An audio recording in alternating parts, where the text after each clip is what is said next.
сәлеметсіздер ме, құрметті көрермендер? Сіздермен бірге Эльнара. Бүгін осындай нан қалдықтардан табада пісірілген пирог рецептісімен бөліскім келіп тұр. Алдымен нан қалдықтарын көбік қылып тураймыз.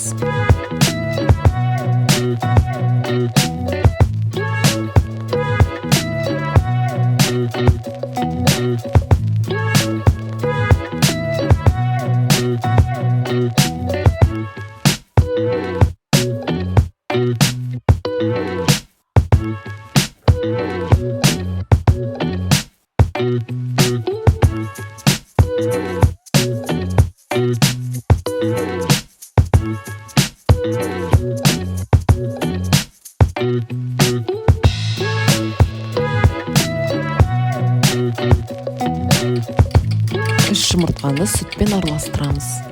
Ол сместі тұздаймыз. Сары майдың үстіне туралған нан саламын. Туралған нанның жартысынан көбі табаға саламыз. Нанды 2 минуттай қуырамын. Содан кейін қызанақ пен ірімшікті қосамыз.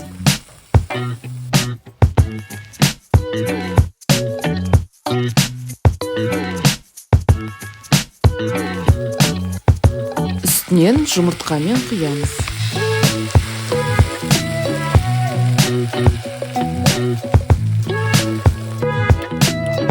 Одан кейін үстінен қалған нанды саламыз. Табаның крышкасын жауып, шамамен 2 минутқа қалдырамыз.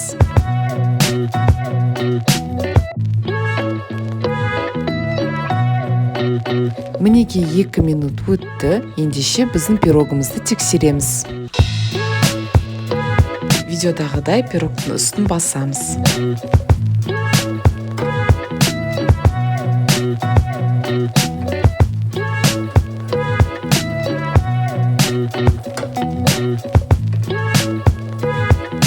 Пирогтың негізі жалпақ тарелкаға аударған ыңғайлы болады. Пирогты аударамыз.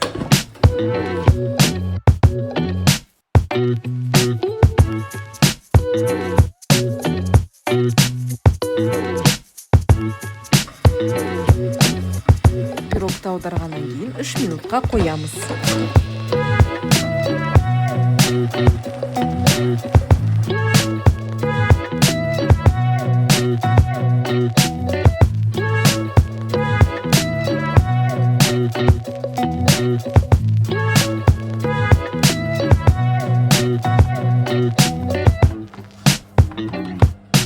Мінеки осындай пирог болып шықты. Нан сұрап болмау үшін осындай пирогтарды таңғы асқа істеуге болады. Қарағандарыңыз үшін көп рахмет. Лайк және подписка қоюды ұмытпаңыздар. Келесі видеоға дейін сау саламатты болыңыздар.